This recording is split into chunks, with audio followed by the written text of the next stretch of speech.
এবং বোঝাই যাচ্ছে যে কোন কোন জায়গায় কোন কোন জনকে হত্যা করা হয়েছে। যেসব জায়গায় হত্যা করা হয়েছে সেখানে প্রচুর রক্ত, শয়নকক্ষের ইয়ের পাশে, মানে ঠিক খাটের পাশে একটা, এই পাশে ড্রেসিং টেবিল, তার পাশে একজনকে, এই পাশে একটা ফ্রিজ আছে সেখানে একজনকে, আরেকজন হচ্ছে ড্রয়িং রুমের এক কোনায়, এখানে সেখানে আরেকজনকে।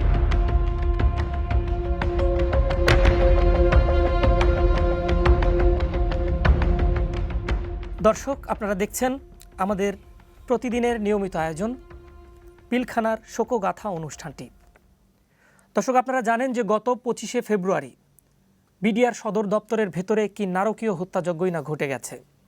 আর সেই কয়েকদিন কি ঘটেছিল আমরা এই অনুষ্ঠানে তার বিস্তারিত তুলে ধরার চেষ্টা করছি আপনাদের সামনে। সে কয়েকদিন এই ঘটনাগুলো কাভার করার জন্য আমাদের বেশ কয়েকজন সহকর্মী ছিলেন মাঠে। আমরা তাদের কাছ থেকে, তাদের দুজনকে এই অনুষ্ঠানে আমন্ত্রণ জানিয়েছি, তাদের কাছ থেকে সেই ঘটনাগুলো শুনবো। আমাদের সাথে আছেন আমাদের দুজন সিনিয়র রিপোর্টার সালাউদ্দিন মাহমুদ এবং সুজন মেহেদি। দর্শক, তাদের সাথে কথা বলার আগে চলুন এ বিষয়ে একটি রিপোর্ট আছে। আপনারা জানেন যে পুরো জাতির একটি অপূরণীয় ক্ষতি হয়ে গেছে। আমাদের বীর সেনা কর্মকর্তাদের নির্মমভাবে হত্যা করা হয়েছে। অনেক পরিবারের স্বপ্ন ভেঙে গেছে। এমনই একটি পরিবারের কথাই রুবিনা মুস্তফা, আমাদের রিপোর্টার, তিনি তুলে ধরছেন। চলুন সেটি দেখি। 25শে ফেব্রুয়ারি বিডিআর সদর দপ্তরের ভেতর তখন চলছে নারকীয় হত্যাযজ্ঞ। যারা ভেতরে আটকে পড়েছেন তাদের একজন মেজর হুমায়ুন হায়দার। আমি আমার ফ্রেন্ডের মাধ্যমে জানতে পারি যে ওখানে গণ্ডগোল হচ্ছে, তখন ওকে ফোন দিই। তো বলে যে, ফোন ধরে শুধু বলে যে যদি বেঁচে থাকে দেখা হবে, আর মরে গেলে মাফ করে দিই। আর কিছু বলতে পারি না। ছোট থেকেই অটো ইমিউন এনসেফালাইটিস রোগে আক্রান্ত ঋত্বিকের সুস্থ জীবনে ফিরে আসার একমাত্র অবলম্বন ছিলেন তার প্রিয় বাবা। বাবার সব উপার্জন ব্যয় হতো ছোট্ট এই শিশুর চিকিৎসায়। নিজে হেঁটে বেড়াতে না পারলেও বাবার সাথে আনন্দেই কাটত তার দিনগুলো। সেই প্রিয় মুখটিকে এভাবেই হারিয়ে যেতে হবে? কিন্তু কেন? কোনো কিছুতেই এই প্রশ্নের উত্তর মেলে না।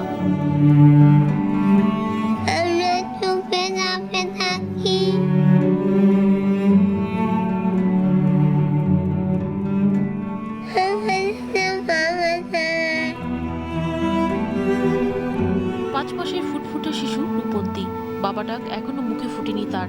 যখন সে বড় হবে, বাবা তখন কেবলই ফ্রেমে বাঁধানো ছবি। বাচ্চা সে কখনো তার বাবাকে ডাকতে পারবে না। বাবা প্রতিদিন যে বাবা বলতো পুতলি পাখি ডাকো, বলো বাবা বাবা বাবা। ও বাবা ডাকার শখ ছিল, শোনার শখ ছিল, বাবা ডাক কিন্তু শুনতে পারলো না। মেজর হায়দারের আয় চলত পরিবারের খরচ আর অসুস্থ ঋত্বিকের চিকিৎসা। এখন তাই অনিশ্চিত হয়ে পড়েছে এই দুই শিশুর ভবিষ্যৎ। আজ আমি বড় অসহায়, বড় অসহায়। বাবা ধরে কারো কোনো দিন চিকিৎসা হয় না, কিন্তু আমি আমার সন্তানকে কিভাবে চিকিৎসা করবো? Please help us, please. আর আমরা এই হত্যাকাণ্ডের ঘৃণা প্রকাশ করছি এবং এর সুষ্ঠু তদন্ত এবং প্রকাশ্যে বিচার চাচ্ছি। আর কিছুই আমাদের চাওয়ার। নিজের দেশে এভাবেই যাদের প্রাণ দিতে হলো, এ দেশেই তার বিচার হবে। এই পরিবারটির এখন এটাই একমাত্র চাওয়া। কেন? আমি কার কাছে জবাব চাবো? আমি জানি না। আমি দর্শক, রিপোর্টটি দেখছিলেন। আমরা সেদিনের, সে কয়েকদিনের ঘটনা প্রবাহ নিয়ে এখন কথা বলবো। আমাদের দুজন সিনিয়র রিপোর্টার আমাদের সাথে আছেন, তারা এই ঘটনাটির বিস্তারিত কাভার করেছেন ভেতরে এবং বাইরে থেকে। আমরা চলুন তাদের সাথে কথা বলি।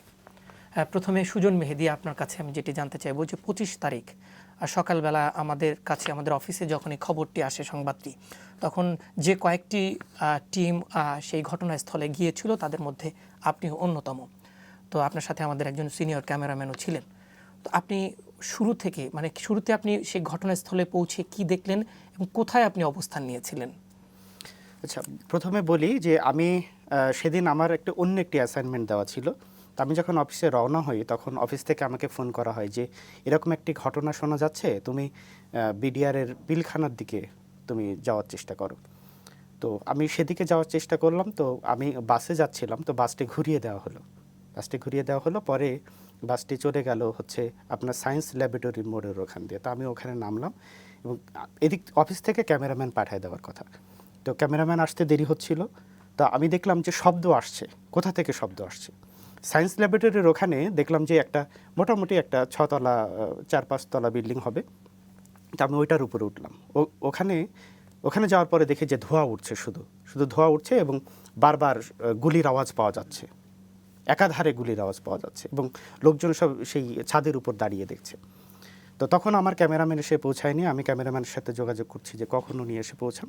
তখন আমি ঠিক করলাম যে কোন জায়গাটায় দাঁড়ালে আমি ভিতরটা দেখতে পাবো। সেই সময় আমি ওখান থেকে দূরে দাঁড়িয়ে দেখলাম যে ওখানে দুটো বিল্ডিং আছে, একটা হলো নাইমের বিল্ডিং আর একটা হচ্ছে যে বেক্সিম করে যে বেল টাওয়ার আছে, এ দুটো। তো বেল টাওয়ার দূরে হয়ে যায়, আমি ঠিক করলাম যে নাইমের ওখানে যাওয়া যায় কিনা। তো যখন ক্যামেরাম্যান আসলেন তখন আমরা চলে গেলাম হচ্ছে নাইমের ওখানে। তো ওখানে পুলিশ ছিল, সেনাবাহিনী ছিল, তারা আমাদেরকে আটকে দেওয়ার চেষ্টা করেছিল। আমরা বললাম যে আমরা একটু ওখানে যাচ্ছি।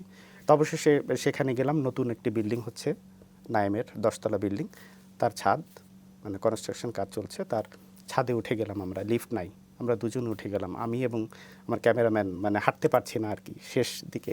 আপনার সাথে ছিল আমাদের সিনিয়র ক্যামেরাম্যান টিএম মামুন। তো যখন ছাদে উঠলাম, ছাদে ওঠার সাথে সাথেই মানে একটা কঠিন অবস্থা, মানে কয়েক রাউন্ড গুলি আমাদের মাথার উপর দিয়ে উড়ে গেল। তো রক্ষা ছিল যে ছাদটা ছিল তার কিছুটা রেলিং দেওয়া ছিল কনক্রিটেড। তো আমরা ওর নিচে আশ্রয় নিলাম। আর হচ্ছে ট্রাইপডটা কোনো রকম সেট করলাম। ক্যামেরাম্যান ট্রাইপডের উপরে ক্যামেরাটা সেট করে যে এলসিডি যেটা থাকে সেটা নিচু করে ক্যামেরাম্যান রোল দিতে থাকলেন। ভেতরে তখন কি দেখছিলেন আপনারা? এই ভেতরে আমরা কিন্তু খুব তাকিয়ে দেখার কোনো সুযোগ ছিল না। মাঝে মাঝে একটু আড়ালে উকি দিয়ে বা যে খাম্বাগুলো আছে তার আড়ালে দাঁড়িয়ে দেখার চেষ্টা করেছি। ভিতরে ওদের মুভমেন্টগুলো দেখা যাচ্ছিল, ওরা ফায়ার করছিল, বিভিন্ন দিকে ফায়ার করছিল, এলোপাথারে গোলাগুলি করছিল। আমাদের ছবিতেও বোধহয় আপনি দেখেছেন। ভিতরে ওদের মানে টোটাল কার্যক্রমটা দেখা যাচ্ছিল। মোটামুটি ওই জায়গাটায় দাঁড়ালে পিলখানার আপনি দেখবেন যে অফিসার্স কোয়ার্টার, অফিসার্স মেস যেটা আছে, তারপরে ডিজির বাড়ি যেটা আছে, এই অংশগুলো দেখা যাচ্ছিল। এবং রাস্তায় ওদের গাড়ি ঘোড়া চলাচল করছিল, অ্যাম্বুলেন্স আসছিল, গাড়িগুলো পুড়িয়ে দেওয়া হচ্ছে, এটা দেখা যাচ্ছিল। ওরা বিভিন্ন জায়গায় দৌড়দৌড়ি করছিল, ফায়ার করছিল, এই জিনিসগুলো। এবং ভিতরে কিন্তু মাইকিংও করছিল ওরা।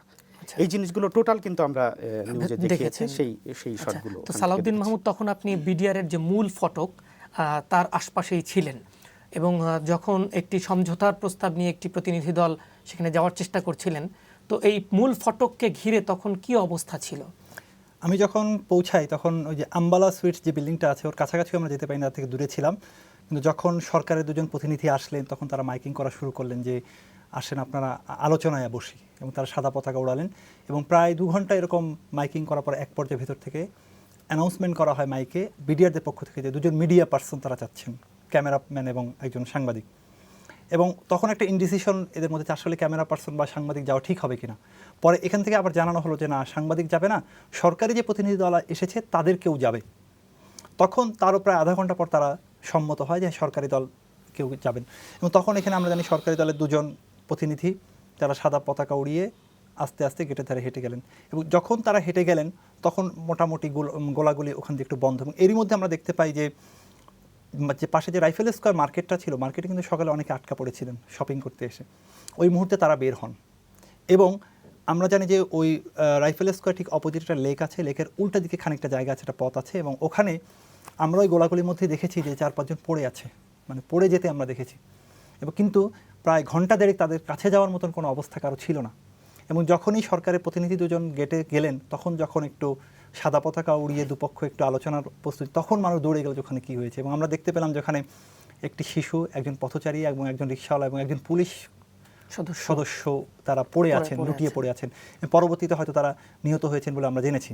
আচ্ছা, আমার একটি প্রশ্ন আপনাদের দুজনেরই কাছে, সেটি হচ্ছে যে আপনারা যখন এই ঘটনাটি কভার করছিলেন তখন ব্যাপক গোলাগুলি হচ্ছিল, ব্যাপক, আপনারা মানে অনেক সংবাদকর্মী এর কাছাকাছি যেতে পারছিলেন না। তখন বিডিআর জওয়ানদের কিছু দাবি দেওয়ার কথা বলে তারা সামনে আসার চেষ্টা করছিলেন। তখন কি একটু বুঝতে পেরেছিলেন যে ভেতরে একটা ভয়াবহ হত্যাযজ্ঞ, নির্মম বিভৎস কর্মকাণ্ড তারা করছেন? না, যখন যখন আমি যে গেটে ছিলাম আম্বালা সুইটসের, ওখানে কিন্তু কাছাকাছি যাওয়ার কোনো অবকাশ ছিল না, কারণ ওখান থেকে তারা রাইফেল স্কুলের ছাদে এবং রাইফেল স্কুলের কর্নারে একটা এটিএম বুথ আছে, আমরা জানি যে ব্র্যাকের, ওটার উপরে একটা দেয়ালের মতো করা আছে, এবং ওখানেও কিন্তু 3-4 জন বিডিআর সদস্য বন্দুক তাক করেছিলেন। সো ওদের কাছাকাছি যাওয়ার কোনো সুযোগ ছিল না। তবে গোলাগুলির যে শব্দ, মানে অনবরত ব্রাশ ফায়ার এবং শব্দ, তাতে আমাদের কাছে মনে হচ্ছিল যে ভেতরে কী যেন হচ্ছে। তবে আমরা আজ করতে পারছিলাম না। তবে বিভিন্নভাবে উড়ো খবর, বিভিন্ন খবরের মধ্যে আমরা 12টা 12:30 থেকে শুনেছি যে ভেতরে নাকি অনেক হতাহতর খবর, মানে হতাহত হয়েছেন, নিহত হয়েছেন শুনেছি, আহত হয়েছেন শুনেছি। বাট এক্স্যাক্ট কতজন মারা গিয়েছেন বা কতজন আহত হয়েছেন সেই খবরটা আমরা জানি না, বিধায় আমরা কিন্তু মিডিয়াতে বলতে পারিনি। আচ্ছা, সুজন মেহেদির কি অভিজ্ঞতা? আমারও একই অভিজ্ঞতা যে আমরা বুঝতে পারছিলাম যে ভিতর কিছু একটা হচ্ছে, কিন্তু এত গোলাগুলির শব্দ, কিন্তু ভিতরে যে আসল আমরা কিন্তু ধারণাই করতে পারছিলাম না যে এত বড় একটা ঘটনা ওর ভিতরে ঘটতে পারে। তারপরেও যখন সময় একটু একটু করে গড়াচ্ছিল দুপুরের দিকে, তখন কিন্তু আমরা বিভিন্ন জায়গা থেকে আমরা শুনছিলাম আমাদের সাংবাদিক বন্ধুদের কাছ থেকে যে ভিতরে কয়েকজনের কথাই প্রথমে শুনেছি যে কয়েকজন ওখানে হয়তো মারাই গিয়ে থাকতে পারে, তাও আমরা নিশ্চিত ছিলাম না। কিন্তু এখানে একটা জিনিস, যে এর মাঝখানে কিন্তু বিডিআর সিপাহীদের সাথে কিন্তু আমাদের যোগাযোগ হয়। তারা যেভাবে হোক আমাদের নম্বর জোগাড় করে ফোন করে, তখন আমরা তাদের ফোন রেকর্ড করি। ফোন করলে তখন ক্যামেরাম্যানকে বলি যে আসেন আমরা রেকর্ড করি।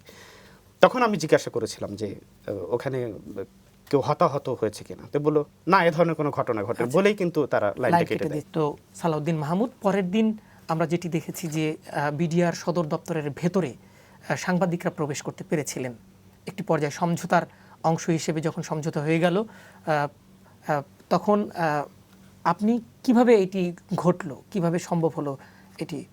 আচ্ছা, আমি ওই দিন সকাল থেকে বিডিআর, সম্ভবত পরের দিনে না, এটা দ্বিতীয় দিনেই আপনাদের দ্বিতীয় দিন, যখন ওই যে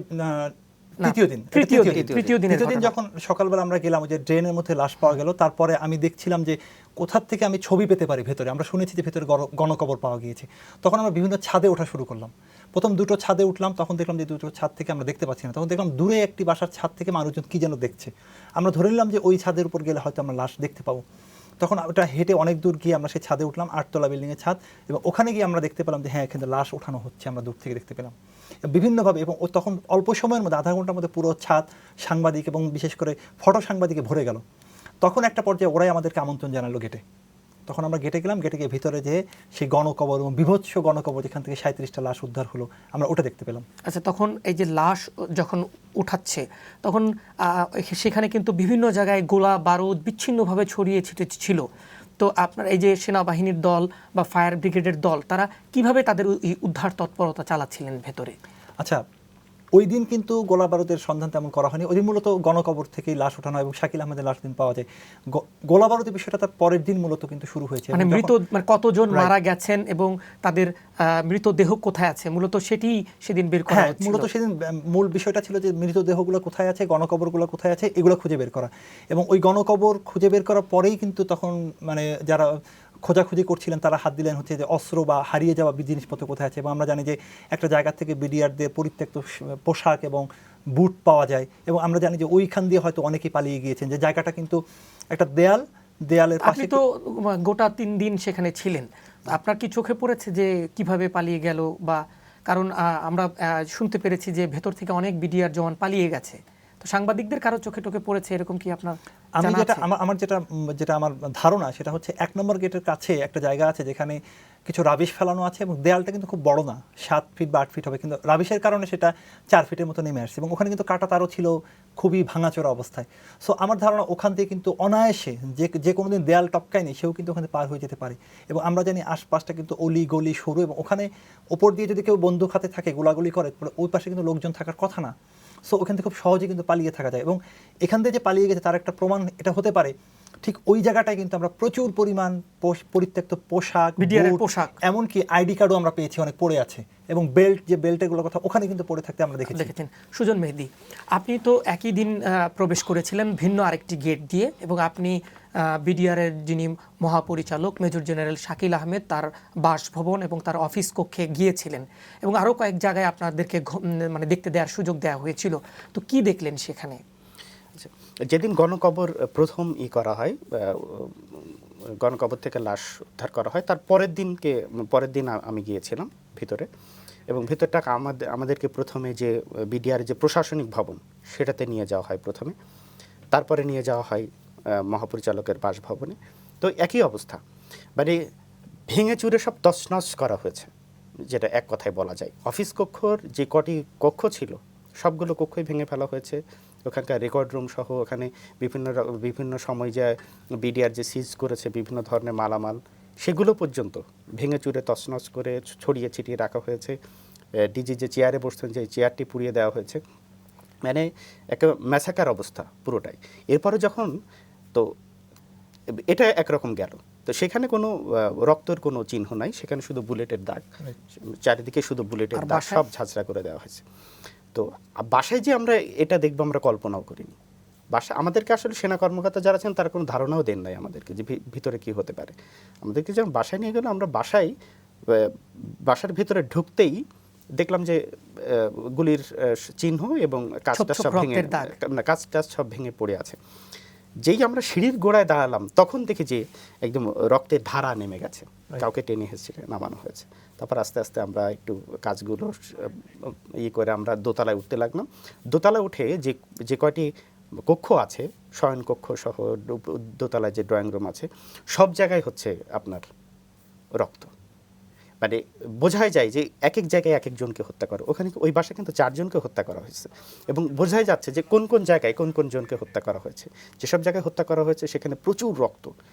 শয়নকক্ষের এর পাশে, মানে ঠিক খাটের পাশে একটা, এই পাশে ড্রেসিং টেবিল, তার পাশে একজনকে, এই পাশে একটা ফ্রিজ আছে সেখানে একজনকে, আরেকজন হচ্ছে ড্রয়িং রুমের এক কোনায়, এখানে সেখানে আরেকজনকে, এরকম।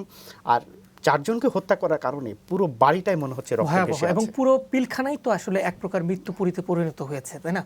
আর সালাউদ্দিন মাহমুদ, আমি আপনার কাছ থেকে দরবার হলের কথা কি বলতে হবে? দরবার হলের কথা, এটা খুবই গুরুত্বপূর্ণ। আচ্ছা, দরবার হলে, তারপরে আমাদেরকে যখন দরবার হলে নিয়ে যাওয়া হলো, দরবার হলে দেখলাম যে দরবার হলে কয়েকটি জায়গা বোঝা যাচ্ছে যে দরবার হল মূল গোলাগুলিটা হয়েছে স্টেজের উপরে, এবং যতগুলো গুলির দাগ, বেশিরভাগ গুলির দাগ কিন্তু স্টেজের কাছে, এবং আপনি টিভিতেও পরে দেখেছেন যে স্টেজের পাশে বড় বড় গুলির দাগ। আর আরেকটি গুলি হয়েছে দরবার হলের একদম বাইরের দিকে, যেখান থেকে গুলি করতে করতে এসেছে। সেখানকার গ্লাস যেগুলো ছিল সব ভাঙা, মানে ওখান থেকে দেখলে বোঝা যায় যে কোন দিক থেকে এসছে এবং গুলিগুলো কোথায় হয়েছে। আচ্ছা, আমি সালাউদ্দিন মাহমুদ সবশেষ আপনার কাছ থেকে জানতে চাইবো, আপনাদের সাথে জীবনের ঝুঁকি নিয়ে আমাদের অনেক ক্যামেরাম্যান কাজ করেছেন, তো তারা কিভাবে এই কাজটি করলেন, মানে এত গুলির মধ্যে এত বিভৎস পরিস্থিতি, সংক্ষেপে একটু বলেন তাদের প্রতি কৃতজ্ঞতা প্রকাশ করা। তাদের প্রতি তারা যে কাজটা করেছে সেটি সত্যি অসাধারণ। আমার সঙ্গে ছিলেন জুয়েল রানা, আমাদের সিনিয়র ক্যামেরাম্যান, এবং উনি কিন্তু প্রথমেই ওই গোলাগুলির পাশের আইফেল স্কুলে একটি বিল্ডিংয়ের ছাদে উঠেছিলেন ছবি নেওয়ার জন্য। যদিও উনি ওখান থেকে ছবি পাননি, কিন্তু উনি মারাত্মক ঝুঁকি নিয়ে, বলতে পারেন জীবনের ঝুঁকি নিয়ে কাজটি করেছেন। আমরা বিদেশি সাংবাদিকদের, বিদেশি ফটোগ্রাফার দেখেছি যারা লাইফ জ্যাকেট পরে হেলমেট মাথায় নিয়ে কাজটি করেছেন, কিন্তু আমাদের দেশে সেই ব্যবস্থা নেই, কারো সেই ব্যবস্থা নেই। তারা এইভাবে এত কষ্ট করে জীবনের চরম ঝুঁকি নিয়ে, যে টিএম মামুনের কথা সে বলল, একই সাথে আমরা আরো কয়েকজন, মমিনুল ইসলাম মমিন, ফয়সাল মিল্লাত জামি, দীপু সহ আমাদের আরো অনেক ক্যামেরাম্যান, অন্যান্য টিভি স্টেশনে ক্যামেরাম্যান, অন্যান্য টেলিভিশনে একইভাবে ভয়াবহ ঝুঁকি নিয়ে কাজ করেছেন। মানে আমার সাথে টিএম মামুন ছিল, কয়েকবার তাকে লক্ষ্য করে গুলি ছোড়া হয়েছে। যাই হোক, আমাদের সেটা আমরা ছবিতে দেখেছি। সুজন মেহেদি এবং সালাউদ্দিন মাহমুদ, আমাদের সময় শেষ হয়ে গেল। আপনারা আপনাদের মূল্যবান অভিজ্ঞতা আমাদের সামনে আমাদেরকে তুলে ধরেছেন, আপনাদেরকে ধন্যবাদ।